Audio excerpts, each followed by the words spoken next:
Adenium അഥവാ desert rose ധാരാളമായിട്ട് പൂക്കളായിട്ട് വിടർന്ന് നിൽക്കുന്നത് കാണാൻ നല്ല ഭംഗിയാണ്. ഇനിയും കൂടുതൽ പൂക്കൾ ഉണ്ടാവാൻ ചെടിയുടെ ആരോഗ്യം നിലനിർത്താനും ചില കാര്യങ്ങൾ ശ്രദ്ധിക്കാം. ഡെസേർട്ട് റോസ് എന്ന് പറഞ്ഞാൽ മരുഭൂമിയിലെ റോസാണല്ലോ. അപ്പോൾ അതിന് നല്ലോണം സൂര്യപ്രകാശം വേണം.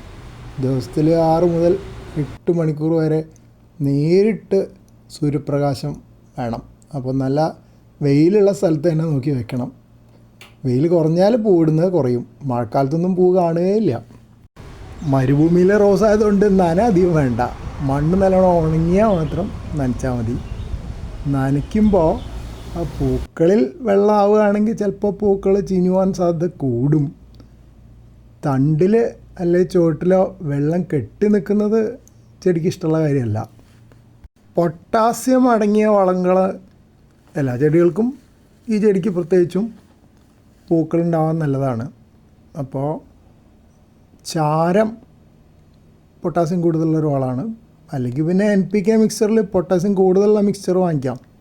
ഞാനിടയ്ക്ക് 0-0-50 കൊടുക്കാറുണ്ട്. എന്നുവെച്ചാൽ 50 എന്ന് പറയുമ്പോൾ പൊട്ടാസ്യം മാത്രമേ ഉള്ളൂ. അതിൽ പൊട്ടാസ്യം സൾഫേറ്റോ ക്ലോറൈഡോ മാത്രമാകുമ്പോഴാണ് 0-0-50 എന്ന് പറയുന്നത്. അതല്ലെങ്കിൽ അനുപാതം കൂടുതലുള്ള കൊടുക്കാം. ഇപ്പോൾ 19-19-19 ആണ് സാധാരണ കിട്ടുന്നതെന്ന്.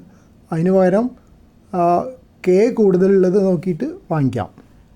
ചെടിയുടെ കടക്കിലും മണ്ണിടയ്ക്ക് ഇളക്കി കൊടുക്കുന്നത് വായുസഞ്ചാരം ഉണ്ടാവാൻ നല്ലതാണ്. പിന്നെ ഉണങ്ങിയ പൂക്കളും ഇലകളും സമയാനുസൃതമായി നീക്കം ചെയ്യണം. അതിനാണ് നമ്മൾ പ്രൂണിങ് എന്ന് പറയുന്നത്. അതായത് വാടിയതൊക്കെ ആയിട്ടുള്ളതൊക്കെ കട്ട് ചെയ്ത് കളയും. അപ്പോൾ ചെടി കുറച്ചുകൂടെ കാണാൻ ഭംഗിയുണ്ടാവും. പുതിയ തളിര് വരും. അതിൽ പൂക്കളുണ്ടാവാനുള്ള സാധ്യതയും കൂടുതലാണ്.